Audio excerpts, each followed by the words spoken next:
good to go then.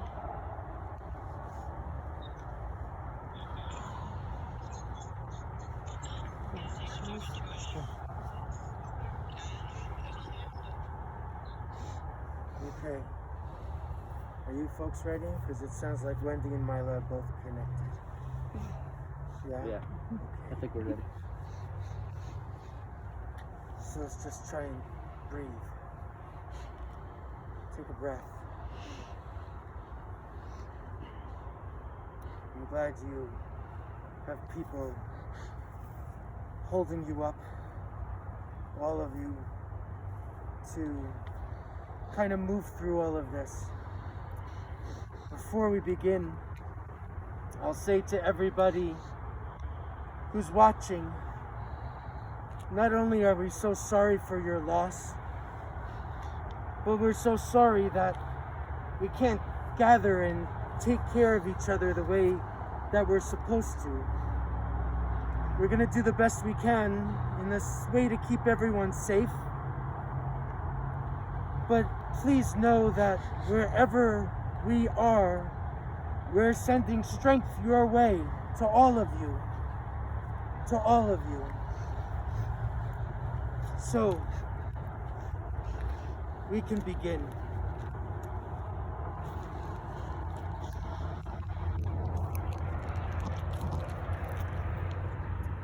Death has taken our beloved Joel. Our friends grieve in their darkened world. In their silence, there is such deep sadness. And in tears are the truest prayers and expressions of loneliness. God, they are feeling lost in their sorrow, so please help them find presence of loving friends. Hear them, God, and please be with them. For Joel's love that united us in life in which death cannot ever sever. For his companionship that we shared along life's path and which continues through the tenderness of memory. For the gifts of his heart and mind that brought joy and happiness and laughter and is now a precious remembrance. For all these and more, we give our thanks to the Holy One. But this is a time of deep grief, so we're going to turn to words. Turn to words from our Bible, from Torah, from Psalms, because the writer of Psalms knew what it was like to feel lost and hurt, even despair, and still was able to return to a place of hope and strength. And that's our prayer for you. To grieve, to feel, and down the road to begin to find some measure of wholeness and comfort. These Psalms tell us of our message of God's nearness. It tells of our kinship of our Creator. And light is in darkness, and joy is in sorrow, and life as in death. Shiviti Adonai lenegdi tamid ki mimeni balamot. I've set the eternal always before me. God is at my side. I shall not be moved. Therefore does my heart exult and my soul rejoice. My being is secure. For you will not abandon me, nor let your faithful ones see destruction. You show me the path of life. Your presence brings fullness of joy. Enduring happiness is your gift. Adonai, mi yagur b'ohalecha, mi yishkon b'har kodshecha, holech tamim ufel tzedek, v'dover emet bilvavo. Adonai, who may abide in your house, who may dwell in your holy mountain, those who are upright, who do justly, who speak the truth within their hearts. who do not slander others or wrong them or bring shame upon them, who scorn the lawless but honor those who revere the Eternal One, who give their word and come what may, do not retract, but do not exploit others, and never take bribes. Those who live in this way will never be shaken.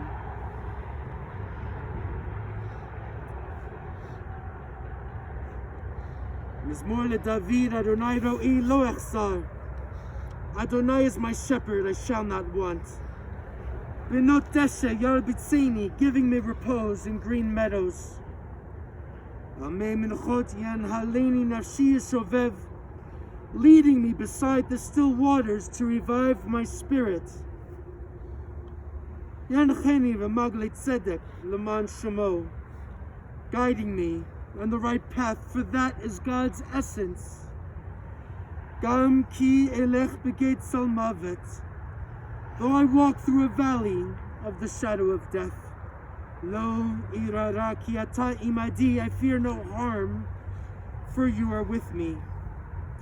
Shiftecha mishantecha, hema yanchamuni, your staff, your rod, they comfort me. Ta'aroch lefanai shulchan neged sorarai, you prepare a banquet for me in the presence of my foes.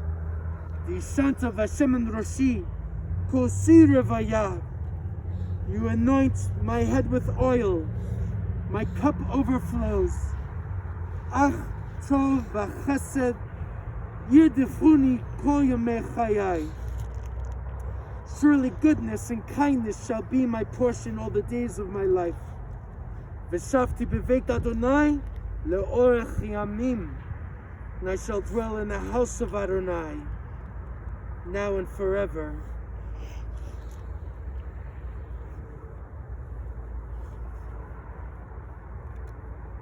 I know how deeply He loves you and how committed He is to this family.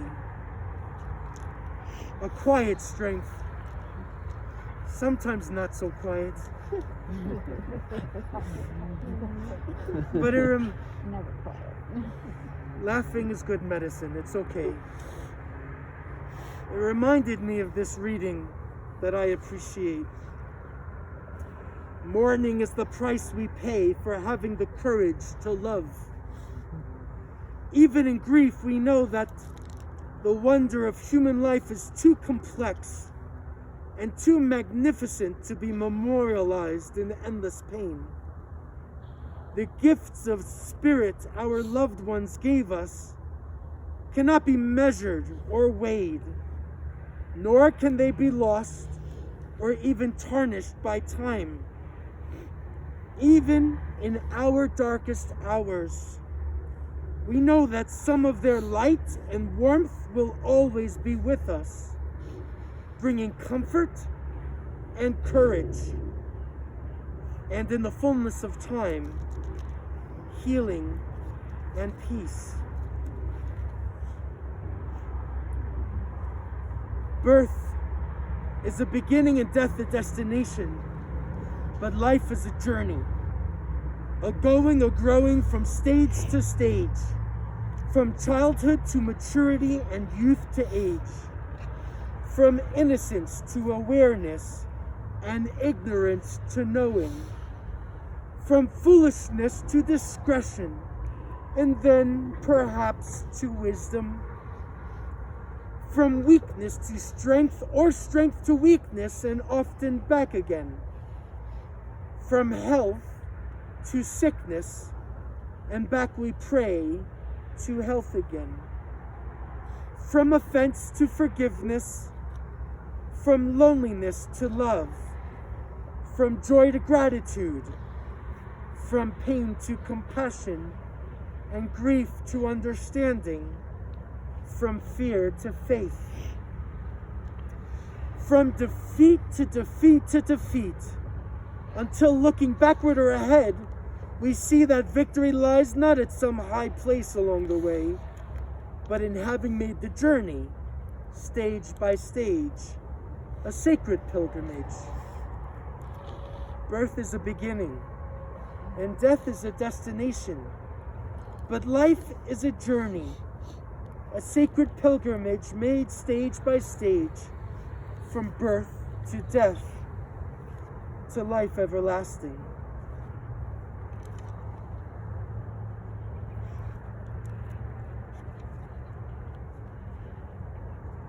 We know from Torah, we read in Job, who cried out, Adonai Natan, v'Adonai lakach, Yehi Shem Adonai mevorach.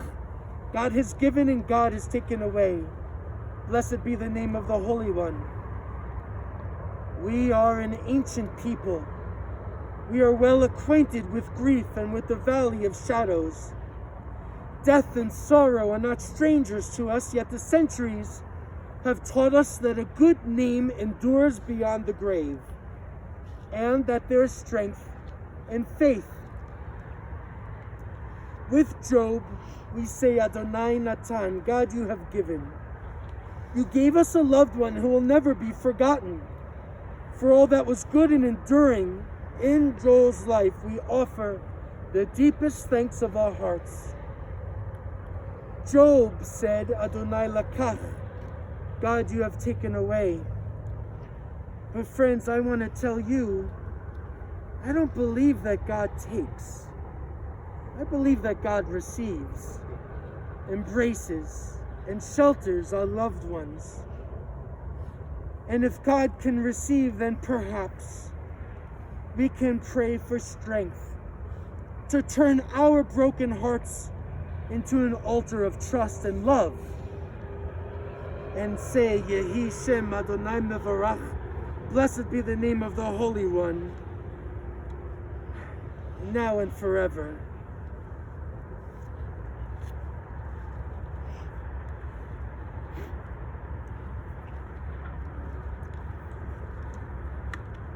It was only yesterday where some of us gathered online to share truths and stories and memories, having an opportunity to connect with all of you, Joel's family, his wife, his children, his sisters, even babies.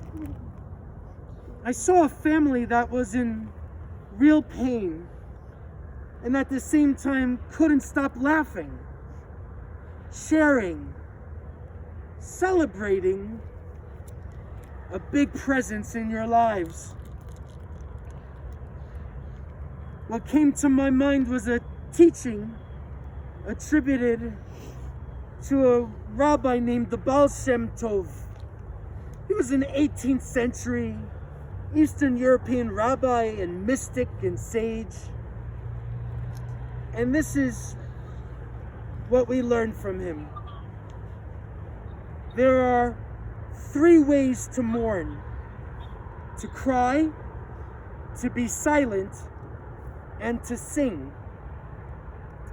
The Baal Shem Tov's advice encompasses the complete spectrum of a person's response to the world around us, and is in reality a mirror not only for the way to mourn, but as well for the way that we should live.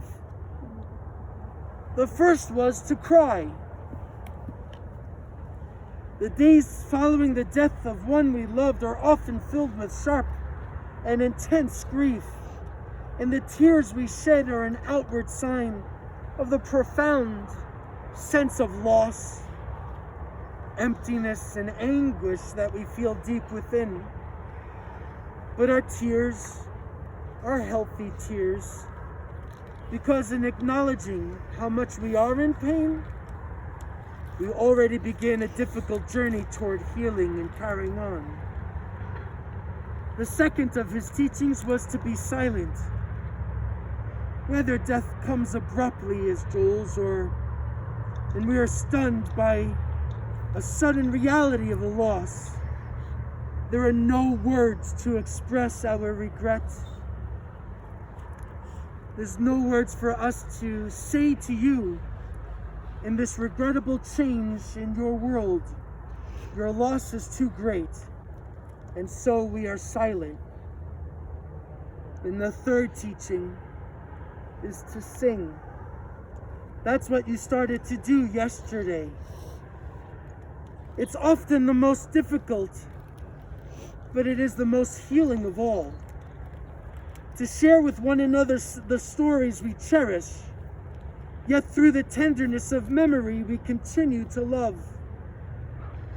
We draw upon the experiences of years gone by, and we recall moments, both those that were extraordinary and momentous and therefore unforgettable, and those that were ordinary and unremarkable, and yet, to you, unforgettable as well. We recall these moments. We sanctify them. We make them holy. We make them holy as we speak them to one another, because in our shared remembering, we honor the one about whom we speak. We demonstrate our gratitude for having shared a bit of our lives with him. And we demonstrate our love, which death cannot sever, which death cannot and will not ever end.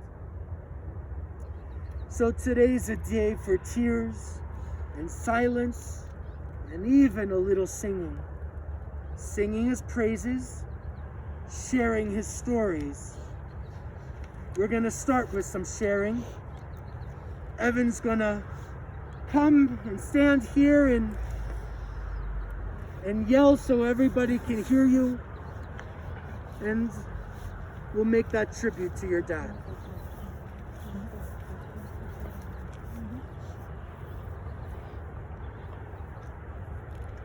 Hi everyone. If you don't know me, I'm Evan. I'm Joel's favorite son. Thank you everyone who's here and everyone watching.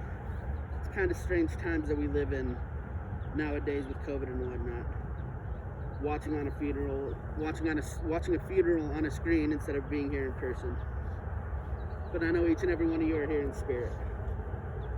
Joel Martin Perlman, son, brother, husband, father, grandfather, gone too soon. Many of you who truly knew my dad know the kind of man he was. He hated no one. He would do anything for anyone. He wanted nothing but the best for everyone he met. Growing up, he coached me, Sarah, Abby. I played baseball, football, soccer, wrestling, and life. He knew everything about everything, even things he didn't know. I saw him as this immortal man who could do no wrong. That's how he presented himself. He was cocky, arrogant, pretty full of himself. But deep down, he knew what mattered to him most, his family. One of my favorite things to do with him was talk sports, baseball in particular. We would talk about who the best player at each position was, the best hitter. He always thought it was Barry Bonds. Best pitcher. I loved arguing with him just to hear him talk about what he loved. He was never more passionate about anything than he was about baseball. And who wouldn't be with his track record? Garden State and TCU, getting drafted to the majors twice, playing internationally. One of the last things we did together was golf. He had one of the best rounds of golf he's ever had. Even though he isn't the best golfer by any means, he'd always give me lots of tips on how to improve my game. Whether it's to cut my swing down, let the club do the work, or bets on who could drive the ball farther, I won every time, or just sitting in the golf cart listening to Leroy Brown while the group ahead of us went.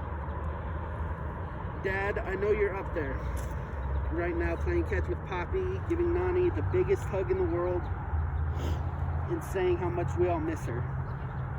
You are my best friend, and I can honestly say I don't know how I or Abby, Sarah, or Holly are ever going to move on and recover from this. Gone but never forgotten.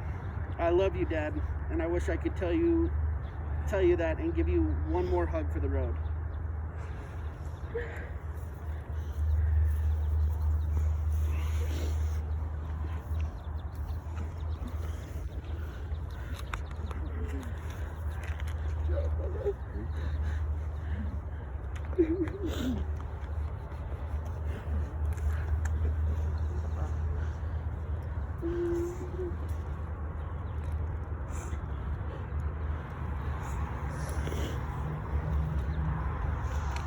The first thing that you folks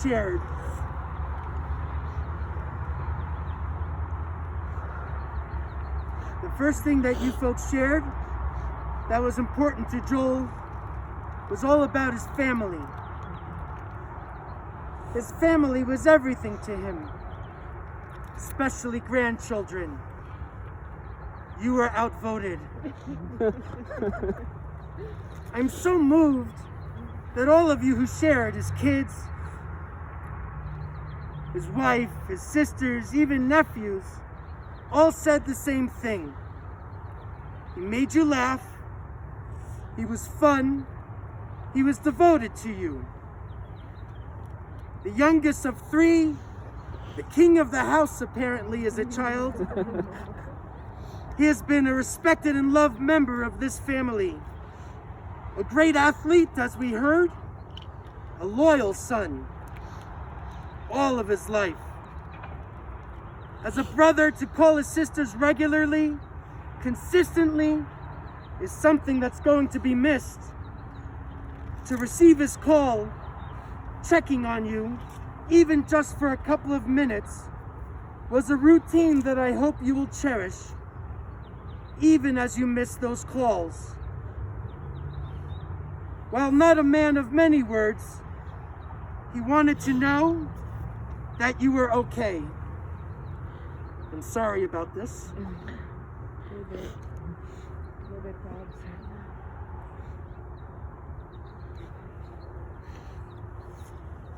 He wanted to know that you were okay. Even just recently, as you, Mila, were recovering from your illness, he would call, he would check in. When he heard an improvement, he would call Wendy. He would continue. Did you speak to Mila? You should call. She sounds so much better. The little that I knew him, I can see that this is a person defined by devotion. In our conversation, Sarah knew that he would say to you, all of you, at this time, is to stay connected, take care of each other, talk to everyone. But then your aunt chimed in that he already taught you that. He doesn't need to tell you anymore. That is, I think, an exceptional part of his legacy. Make your family matter. Share in each other's lives. Show up. Be present. A lot of people in our world don't have what you have, what he helped to nurture and to sustain. You all recognize so clearly what he knew so instinctively. And it sounds like he learned it from his parents. Sports was an important part of his life, clearly. The joy of baseball, the spirit of competition, even poker. It seems like he learned well the lessons of sharing feedback with one's kids about what they did well and what they needed to work on, even in golf, even when your kid is better than you.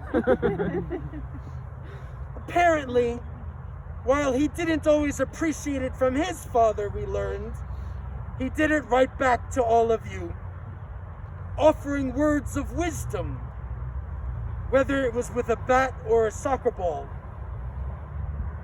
Maybe it is a little appropriate we're across from those soccer fields. Maybe whispering in the ears of young kids out to play what they're doing wrong and how to do it better. Not whispering. No whispering. There's a call out from here that says he wasn't whispering.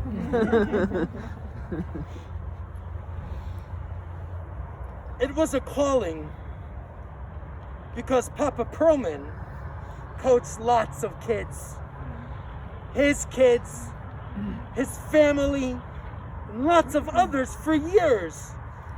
I suspect he took coaching as seriously as parenting, even getting thrown out of a game after arguing with a ref to do right by his kids. Fierce, wise, funny, but when, as we heard, you cut through the antics, you meet a man of integrity, confident, some would say, honest, to be sure, but more so generous and giving and caring. And that is the man that we know. That is the man that Holly met and fell in love with. I think Joel was fortunate to love, and even when that needed to end, to build an amazing family, to have a courage to love again. There's courage, and there's a desire to live life. There was love in his heart for all of this family. Holly and Joel met playing poker. While he might have annoyed lots of players, Holly got to know the good, decent man that Joel was. Going out with his family, it became clear that he was taken with her, and over time, poker led to friendship and led to a wedding not too long ago. We're so sorry you didn't have more time, the way you should have. This isn't how it's supposed to be for any of you. But I have a little gratitude that this family is so strong, so devoted to one another, and I hope you can feel embraced and carried by one another. So Joel was a man who loved, who was generous, who was fierce, who was authentic, who had no filter, who, according to a loving daughter, lost his hair because God wanted to limit his ego. All of it can be true, and all of it can be sacred. I loved learning about him through your loving eyes. And so we are all sorry for your loss. But I think the Baal Shem Tov was correct. There are 3 ways to mourn. Through them all, through our tears, through our trauma, through our words of memory, we're going to honor Joel. He lived a life of helpfulness, generosity, love, and antics. His absence is keenly felt by you who knew him and treasured him, all of him. Our feelings at his being gone run strong and deep. But even for me, on the outside, his legacy is clear. Through his family, through the generations that follow. Joel Perlman leaves a family that is also generous, loving, and good, and who knows how to show up. And through you, he will live on.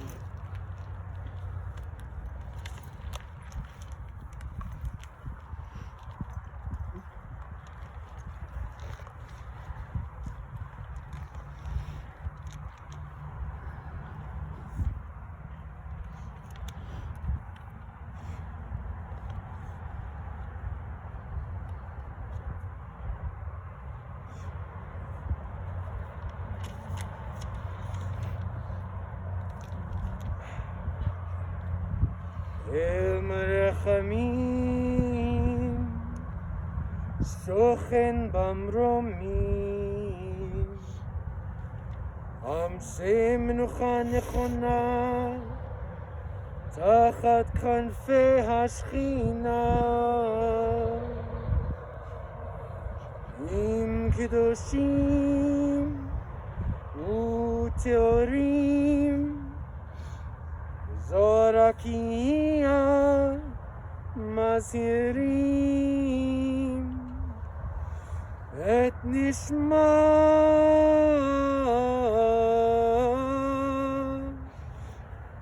Yaakov Mordechai ben Shmuel Dov Esther Shalach לעולמו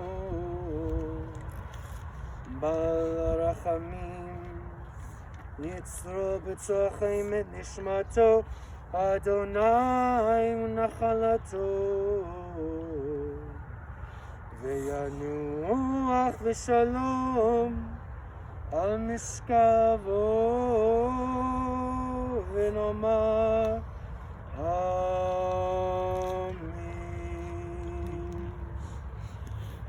God, who is full of compassion, eternal spirit of the universe, grant perfect rest in your sheltering presence to Yaakov Mordechai ben Shmuel Dov Esther, who has entered eternity. God of mercy, let him find refuge in the shadow of your wings. Let his soul be bound up in the bond of everlasting life. God is his inheritance. May he rest in peace. Let us all say, Amen. Amen.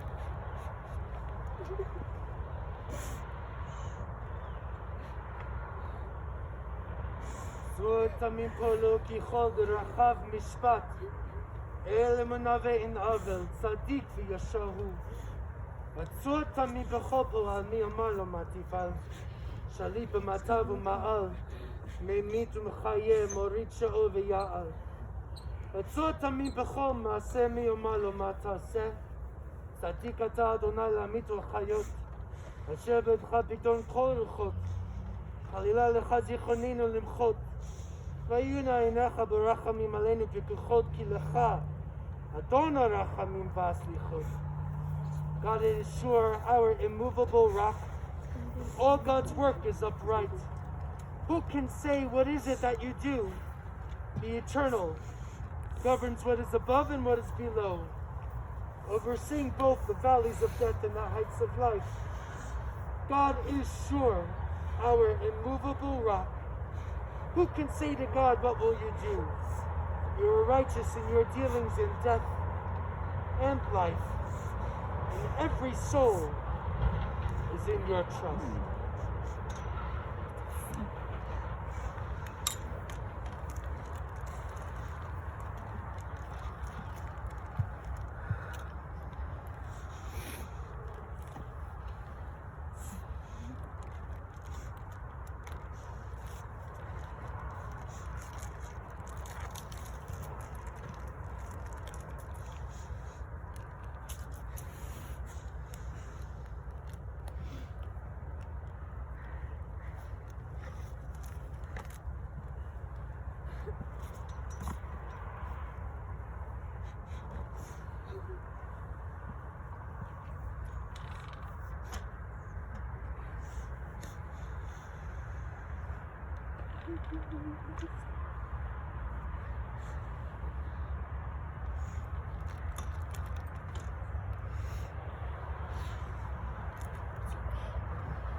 Mikamu, Yavova Shalom. The dust returns to the earth as it was. The soul returns to God who gave it. It is only the house of the soul which we now lay within the earth. The soul itself cannot ever die. Receive in mercy, O God, the soul of our beloved Joel.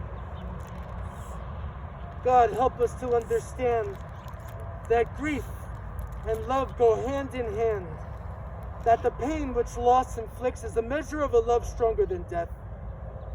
Though we cry in the anguish of our hearts, may we be like children who know that their parent is near, who cling unafraid to a trusted hand. In this spirit, O God, do we commit all that is precious to us to your keeping, as we repeat words hallowed by generation. It's our time to say Kaddish. We do have words for you. Kaddish, it'll be on the inside back cover of the handout that you have. Inside back page. It's not about death or dying. Inside back page. It praises God. And we say it in Jewish tradition. We say these words because this is how we show our love and respect. We say it for those who can't do it themselves. So we're going to do it for Joel.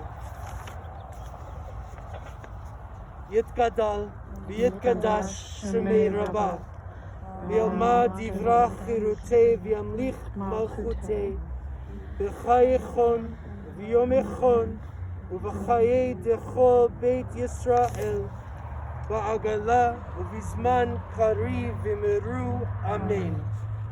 יהי שמי רבה מברך לעולם עולמי עלמיה. יתברך וישתבח ויתפאר ויתרומם ויתנשא ויתהדר ויתעלה ויתהלל שמי דקודשה בריחו, לעילה מן כל ברכתה ושירתה, תושבחתה ונחמתה, דאמירן בעלמה ומרו אמן. יהי שלמה רבה מן שמיה, וחיים עלינו ועל כל ישראל, ואמרו אמן. עושה שלום במרומיו, הוא יעשה שלום עלינו ועל כל ישראל, ואמרו amen. You're the source of peace. Send peace to all who mourn, comfort to the bereaved here and everywhere. Let's all say amen. The way we usually conclude a funeral in the Jewish community is by taking some of the earth and placing it over the grave. It is a selfless act. It is one of the most significant mitzvot that we can do. And it's one that I personally take so seriously, to take that responsibility. Today, we have to change a little bit, because another responsibility is to take everybody here and make sure you remain safe. And that's important to him too. So I'm going to invite you, if you choose, to do this in a more symbolic way. You can take some of the earth just from a hand of its own spot and place it over the grave. Or if you have some concern, we have cups that you can grab that have been prepared carefully. Take some of the earth, again place it over the grave, and then you're just going to hang on to that cup and dispose of it later on. I am so sorry that even here we need to adapt, but we really want you to stay strong for one another and safe for one another. So if you would want to, you can come over and take some of the earth and just place it in.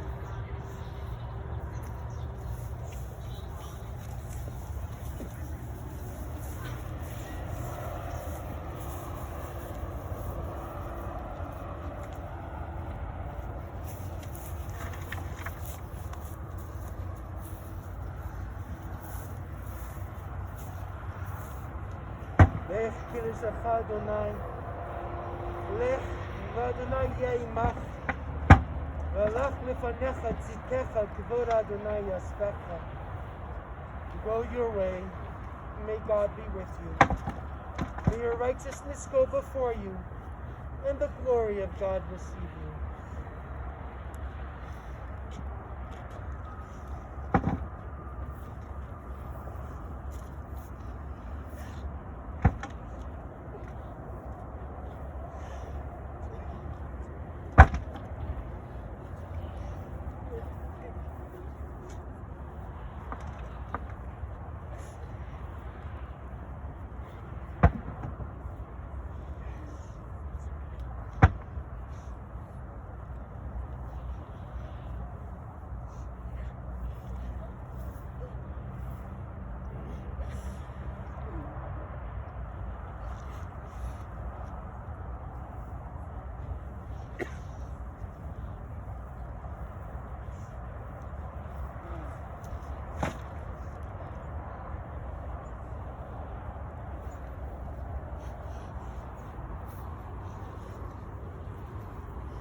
That concludes the service. The staff here will take care of him properly and safely.